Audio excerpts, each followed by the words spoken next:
Oke, kembali lagi bersama saya di Movila dan kali ini saya ada informasi yang sangat menarik sekali untuk kita ulas bersama atau untuk kita analisa bersama pemirsa. Nah, di mana ini terkait dengan statement Pak Prabowo yang ingin merubah peraturan pilkada. Yang awalnya kita ketahui bersama, pilkada itu kan seperti pemilihan gubernur dan juga bupati, itu kan dipilih oleh rakyat pemirsa, ya seperti kita lah. Nah, Pak Prabowo itu ingin mengubah itu. Biar pemilihan gubernur dan bupati itu dipilih oleh DPR, kata Pak Prabowo. Ya alasannya Pak Prabowo ya karena terlalu banyaknya pengeluaran uang negara dan menghindari money politik. Nah itu kata Pak Prabowo mirsa. Nah statement Pak Prabowo ini ternyata menuai banyak kontroversi. Ya diantaranya datanya dari Adian Napitupulu sebagai politisi PDIP dan juga dari pengamat politik seperti Ade Prayitno mirsa dan lain-lain. Nah di mana kata Ade Prayitno, pemilihan pilkada itu kalau dilakukan oleh DPRD itu tidak akan menghilangkan praktek politik uang kok. Ini malah akan menutup ruang untuk orang-orang baik, orang-orang hebat, dan rakyat biasa untuk menjadi pemimpin di negara ini. Itu malah menutup itu semua, kata Ade Prayitno. Itu pertama. Kemudian yang kedua, kata Ade Prayitno, jikapun pemilihan pilkada itu dilakukan oleh DPRD, itu tidak akan menghilangkan praktek politik uang juga. Bisa saja jumlahnya makin mahal. Ya, karena untuk mencalonkan diri dari partai politik saja, itu mungkin maharnya akan lebih besar, pemirsa. Dan kemudian untuk meyakinkan sejumlah DPRD pemilih, itu juga jumlahnya bisa saja makin cukup besar. Coba bisa dibayangkan kata Adi, di kabupaten dan kota tertentu jumlah DPRD-nya 50 orang dan untuk menang misalnya dia cukup 26. Kalau setiap anggota DPRD minta 1 M, itu kan sudah 26 M.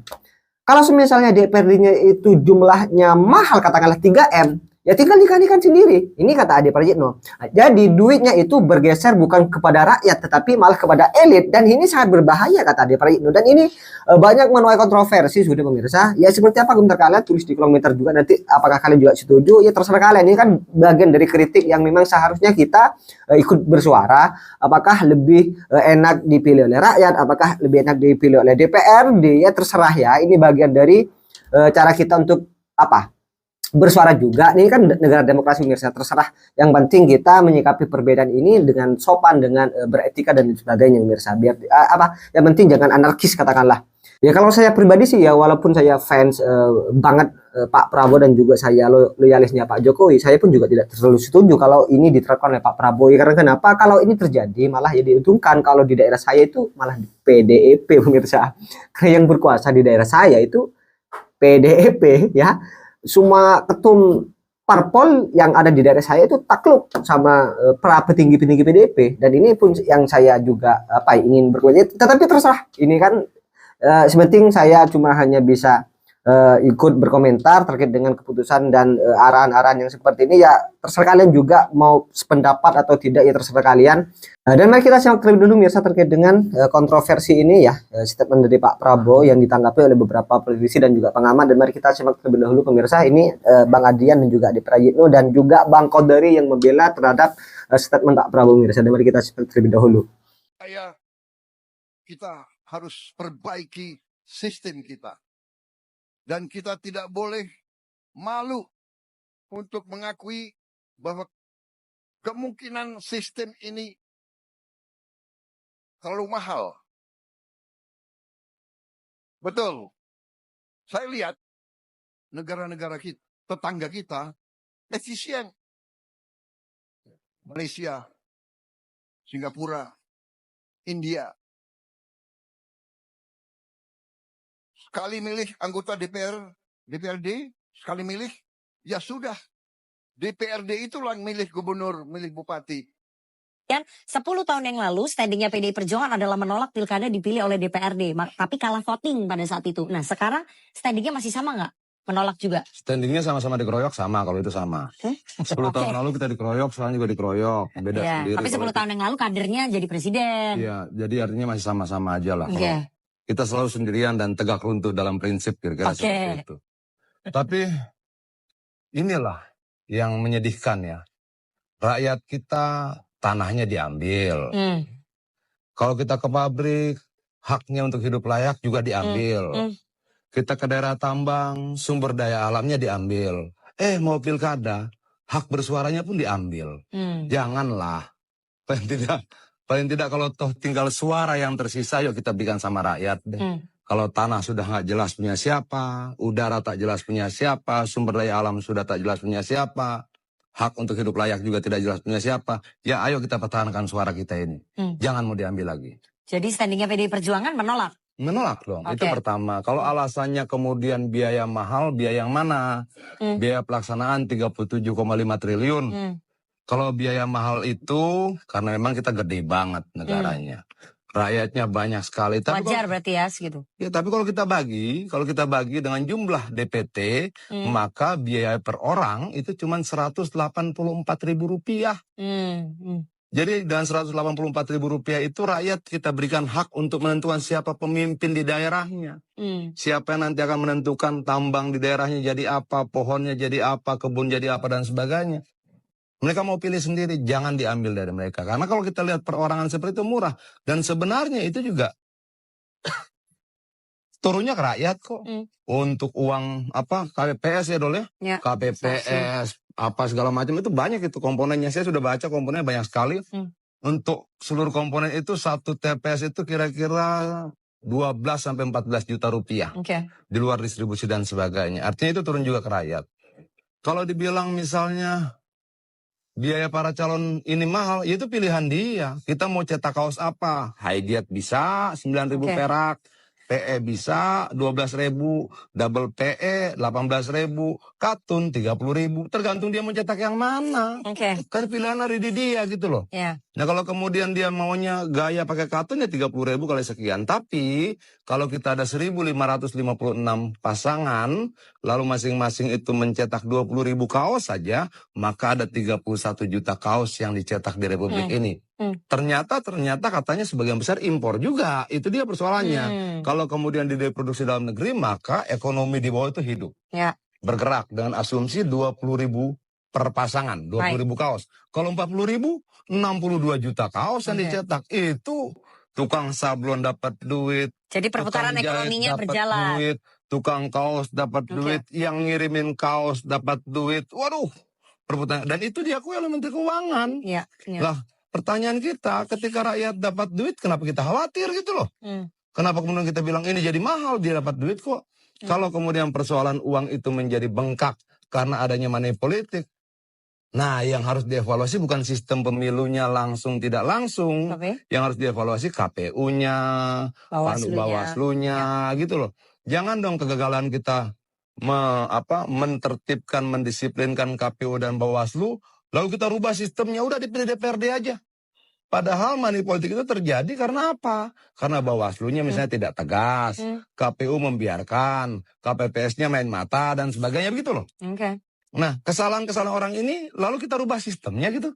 Jangan dong. Kasihan rakyat dijadikan kambing hitam terus. Menurut Anda kenapa setelah 10 tahun Pak Prabowo baru melontarkan ini lagi? Setelah 10 tahun yang lalu Tanya Prabowo, dia memang saya punya nggak tahu. keinginan.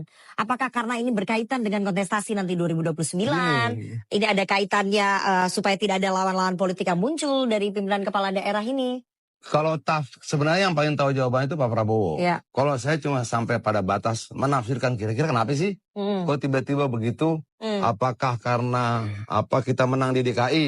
Makanya kemudian Pak Tito tadi kalau tidak salah bilang untuk gubernur di DPRD aja lah, kira-kira begitu. Atau karena ada hal lain kita juga nggak tahu.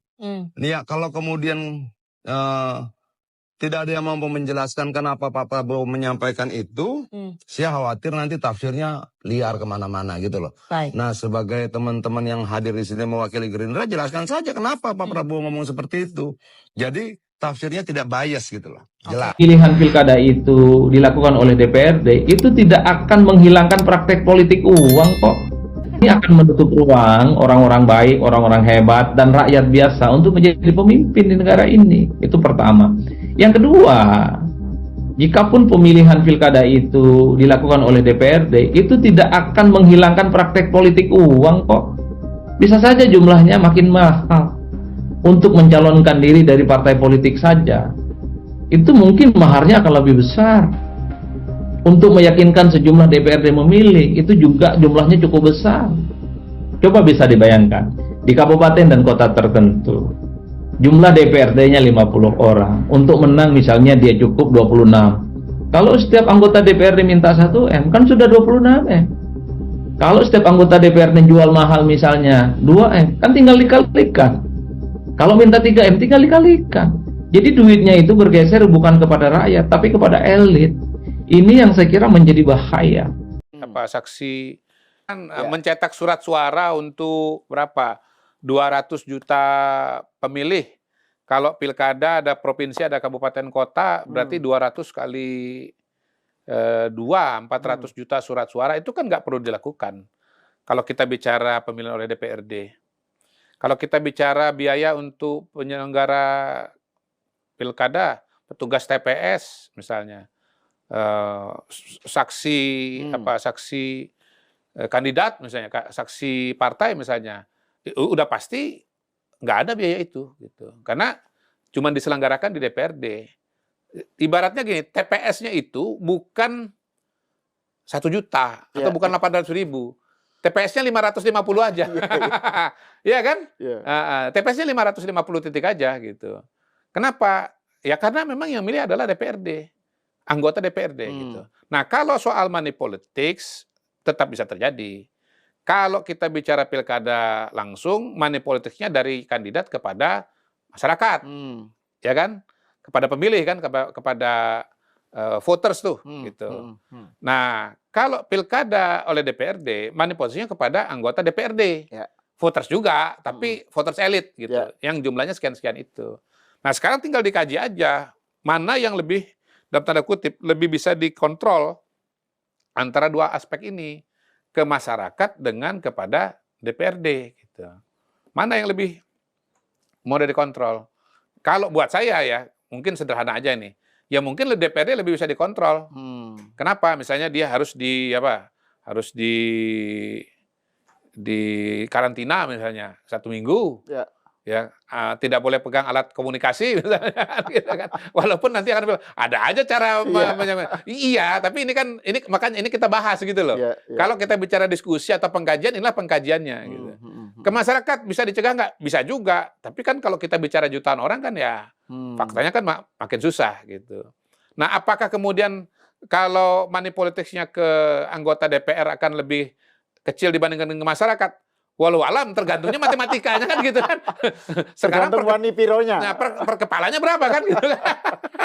Jadi tinggal dibuat aja tuh matematikanya. Jadi kalau bicara aspek biaya, penyelenggaraan sudah pasti lebih murah. Sudah pasti itu.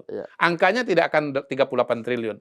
Angka 38 triliun ini kan anggaran dikeluarkan untuk penyelenggaraan di 800.000 atau 1 juta TPS itu kan. Itu absolut pasti udah nggak ada.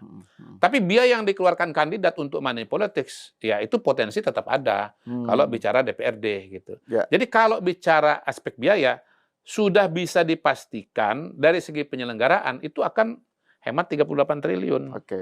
Udah pasti itu. Tapi kalau yang money politicsnya walau alam bisawab kan gitu, tergantung matematika seperti apa. Kelanjutannya adalah pertanyaan berikutnya soal kualitas demokrasi atau esensi demokrasi. Jadi kan kalau pilkada yang sekarang ini one man one vote itu mencerminkan demokrasi dalam arti yang sesungguhnya. Karena ini suara rakyat kan, gitu, one man one vote. Tapi kalau di PRD kepala daerah itu dipilih oleh DPRD, itu demokrasinya terkebiri, gitu, atau setidaknya dibatasi atau dikooptasi, gitu. Menurut Mr. Q gimana? Iya, sama aja dengan pertanyaannya. Mana yang lebih demokratis? Pemilihan presiden langsung atau pemilihan presiden secara langsung atau pemilihan presiden secara langsung atau pemilihan perdana menteri oleh parlemen. Sistem parlementer ya. Iya, parlementer itu apakah kemudian lebih tidak demokratis? Mereka kan memilih kepala pemerintahan oleh anggota dewan kan. Kalau gini, sistem presidensial tuh dia yudikatif legislatifnya itu trias politikanya lebih jelas. Jelas dia. Nah, ini nggak bisa saling membubarkan ini antara presiden dengan parlemen, parlemen dengan presiden nggak bisa saling membubarkan. Masa jabatannya juga pasti 5 tahun gitu.